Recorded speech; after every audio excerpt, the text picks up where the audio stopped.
Did you hear the controversy around the fiction author accused of using AI to write her novel? Before you ask which one, it's the one where the accusation led to the cancellation of her Big Five publishing deal. I won't get into the details here, but whether we like it or not, large language models like Claude and ChatGPT are here, and the story reignited debates about the role of large language models in creative writing. As of this recording, it's unclear whether the author actually relied on AI, but it got me thinking about the trend of using it as a tool for producing fiction. If you're new here, this is the Business of Writing podcast from Live, Write, Publish. It's a place where we explore the business side of being a freelance writer. I'm your host, Jocelyn, and this week we're talking about large language models and fiction writing. I ran my own experiment writing a novel with both Claude and ChatGPT, and here's how it went. But before I get started, what made me decide to do this? Well, partially it was that story, and it was also the fact that my YouTube feed has been filled with bold claims about AI's ability to help writers churn out novels in hours. Now, I was an early adopter to large language models, and I find them useful but middling as far as content generation goes. So I wondered, how realistic are these promises? Because even with custom GPTs and elaborate prompts, it is often difficult to get great copy straight out of the gate. So I set up this experiment to separate fact from fiction and to test the capabilities of two AI models. I landed on the free version of ChatGPT and Claude Pro, since these are the two models that I've used the most. I decided to use them in assisting with outlining, drafting, and maintaining a unique voice. And the results gave a more realistic view of what these models can and can't do for writers. So first up, let's talk about the experiment itself and set some ground rules. To evaluate the potential for novel writing, I followed a few specific guidelines. Now, fair warning, we're about to get into the weeds just briefly, but I promise that I will get to the results quickly. I just want to set the stage before a bunch of people come at me talking about prompts. Like, yes, I know how to prompt, and I know about memory limitations. So we'll get to that in a moment. And if you want the full breakdown of my thinking behind the experiment and some more details on what happened, there's a link to a companion blog post in the show notes. And in that post, you will find everything laid out, including how I prompted and what results were given.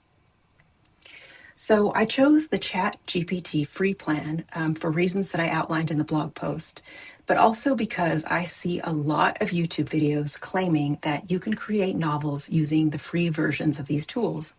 And that seemed to me like a good thing to test. For this experiment, I created what I'm calling the North Star document. And this is basically a file that included samples of my writing to give it a sense of tone, and also included character maps and plot points that I knew that I wanted to hit. And that document served as a reference to keep the models aligned with the intended style and narrative direction whenever it started to drift. I landed on two distinct production methods. The first one was creating a separate chat thread for each chapter. And this is a method that's recommended a lot, and this is where each chapter receives its own dedicated chat thread. And you upload the North Star document and a chapter-specific outline. And theoretically, this method will isolate the AI's memory within each thread, which should, theoretically again, prevent it from forgetting key details as you go along. The second method I used was creating a single chat thread for multiple chapters. And in this approach, you upload the North Star and chapter outlines first, and then you ask AI to generate chapters within the same thread. So you will have to upload that North Star document every, 3 to 4 chapters to remind it, because it will start to drift because of memory limitations. But I actually had better results with that version or that way of doing it, even though a lot of places say that you should do the individual thread method. But I get to that more in detail in the blog post, and I'll discuss it a little more here in a minute. So the next thing I did was work on training the model to match my voice. And one of my goals in this was to see if I could train the AI or the large language model to replicate my writing style. So This involved feeding the models samples of my previous work, describing my desired tone and audience, and prompting the model to mirror my style. And I did this by creating a project, and then within that project, I uploaded the documents, the samples, and the instructions. Now, back in ChatGTP Model 4.0, I was able to successfully mimic my voice for short form content like blog posts and video scripts. I created custom GPTs for each of the brands that I work with, my own brands and others, to help me outline in a voice that sounded more like mine. And I was pretty successful with that. I could make, like I said, short form content, video scripts with minimal editing needed. However, once the shift was made to Model 5, it seemed like it just completely forgot how to do that entirely. And no matter how many times I tried to recreate it, it just was never as good as it had been before. So this current experiment gave mixed results. In the free version of ChatGTP, it struggled to maintain a consistent voice and it produced pretty generic prose, which I think is to be expected, especially for a free model. You have a lot more limitations there. Claude Pro performed slightly better, but it had trouble generating consistent full chapters. The main issue was memory constraints. Neither model could sustain the training across multiple chapters, even when the North file was periodically re-uploaded. So the results ranged from reasonably close to what I asked for to generic but acceptable. There was nothing that was outright incoherent, but none of it, well, I should say it was serviceable as a first draft, but none of them, I would not say that you could just generate a novel in a few hours and upload it. I don't personally think that that is a realistic claim. So if you're a writer with a distinct voice, that inconsistency is going to be a challenge because I don't see large language models mimicking your personal voice anytime soon. The models can produce serviceable mid-fiction, and what I mean is work that's passable but a little boring. It does a lot of telling and not much showing, and it seemed to struggle to capture emotive details, which makes sense when you think about it. The model's strongest area was outlining. Now, this is where I really found the models useful and genuinely useful. Like, this is something I actually use it for and will continue to use it for, and that is ideation. I gave it a core concept and some rough character sketches that had been floating around in my imagination, and both models were able to generate a working outline almost instantly. And I could see that being useful for overcoming blank page syndrome, and also because it gives you a starting point to build on. Now, the outlines were not perfect, but they were a good jumping off point. There were still plot holes, there were unnecessary chapters, there was filler content, but for first pass, the outline wasn't terrible. I prompted the models to follow the Save the Cat beat mapping process, which if you're a fiction writer, you'll be familiar with what that is. And it understood what that was as well. And both models did a serviceable job of using that process to map the book.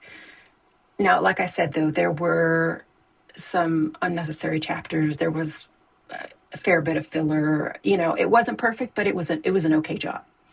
And so that's where I really found value in the models. It felt like I could go back and forth, do some brainstorming, explore subplots. That was very useful for me. It felt like I was working with a writing partner who could quickly come up with ideas and point out other angles that I hadn't thought of. So the other great thing that I found was it was able to analyze market trends and audience expectations, which helps a lot when you're writing trade fiction. So I asked it to compare my concept to similar titles, and it provided insights into the relevant tropes, popular titles that are on the market today, different marketing strategies that authors have used, and ways to adjust my idea so that it better aligns with genre conventions.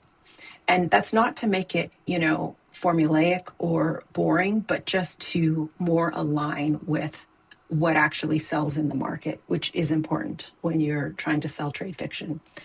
And so that part saved a lot of time compared to manually researching comparable titles and market data, which is something that historically I've done on my own, and it takes a long time. And this was much faster. And of course, you always have to fact check it to make sure that it's not, hallucinating and making up books that don't exist. I did not have a problem with that. Everything that it gave me was an actual book that I could go and look up and verify that what it was saying was accurate. So the weakest link in the project was drafting the actual chapters. So when it came to drafting full chapters, the model's limitations became obvious. The prose it was grammatically correct. It was structurally sound. There was nothing, grammatically wrong with it, but it lacked emotional depth. Sensory details were missing, or they were cliche.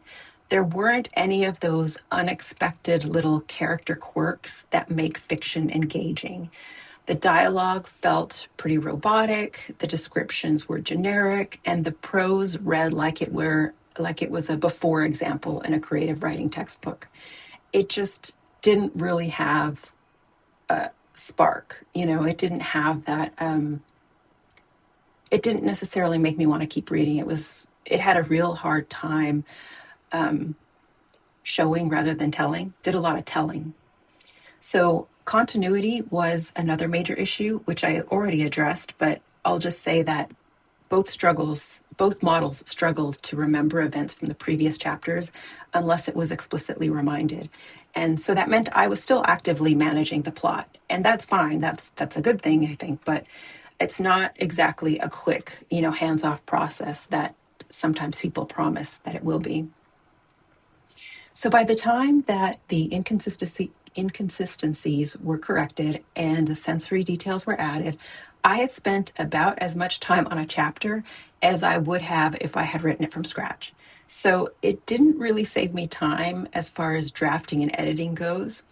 I only did 4 sample chapters, but by the second one, I realized that I was basically rewriting each chapter wholesale.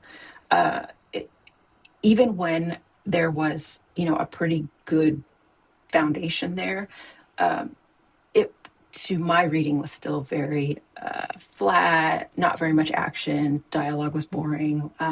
So having said that, having a rough draft to edit versus a blank page can feel psychologically easier than starting from scratch.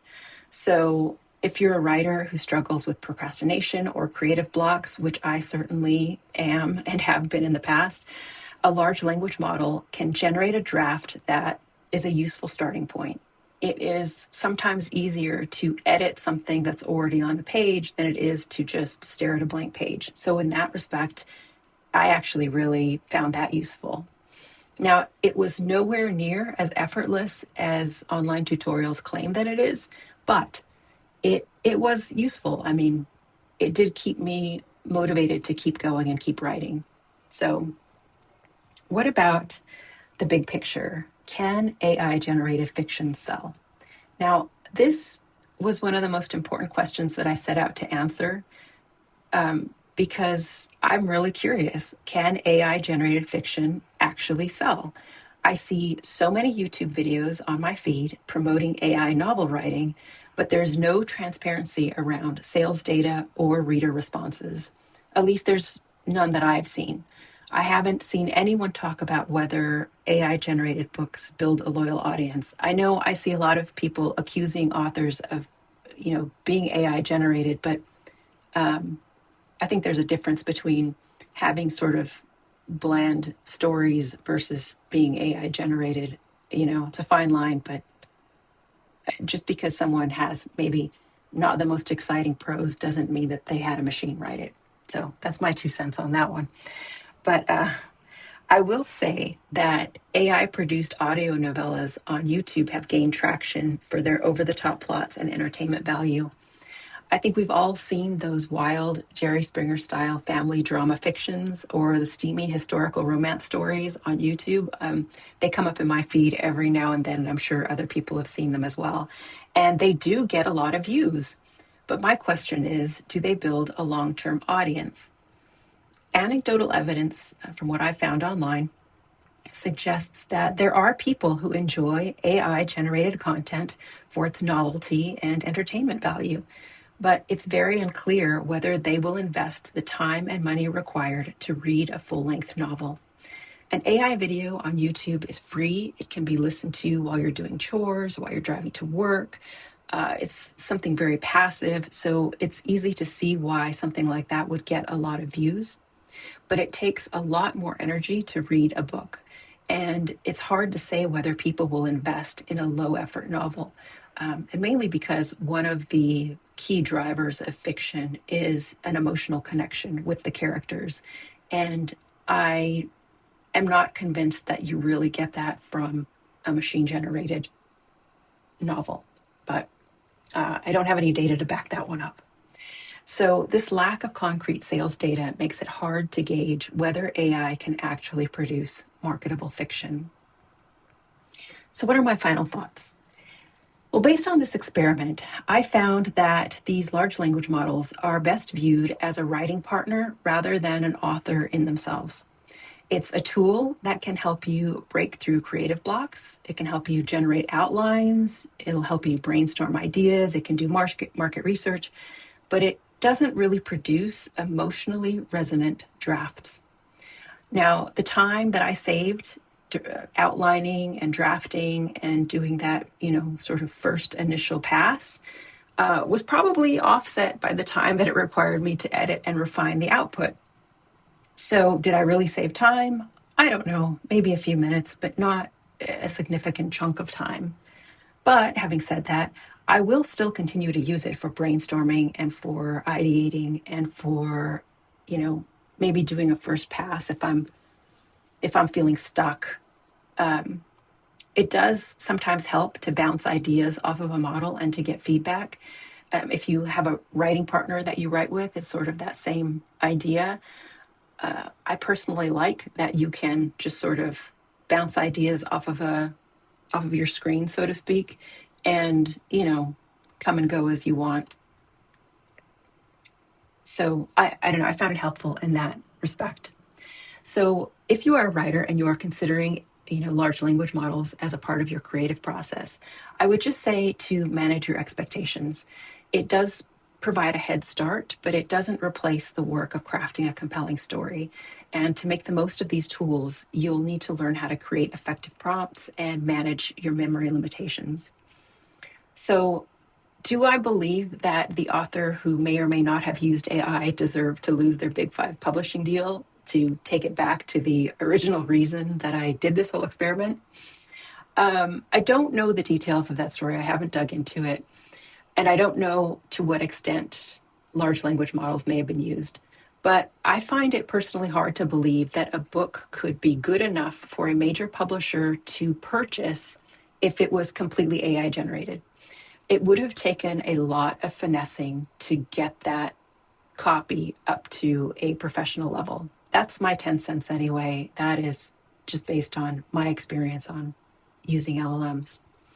So ultimately, whether it makes sense to use these tools as part of your process depends on your goals. If you're looking for a way to speed up certain aspects of your process, I think it can be very helpful. But if your work relies on a distinctive voice and emotional depth, you will still be doing the heavy lifting yourself. So that's my view on it. It's up to you ultimately whether you want to try using them or not. I don't think it's the end all be all, but I also don't think it's the end of the world. So thank you for listening to The Business of Writing from Live Write Publish. Remember to visit the link in the description for the accompanying article that goes along with this post. It has more details and more about my process and sort of the end result of what happened. And until the next episode, thank you for listening and happy writing.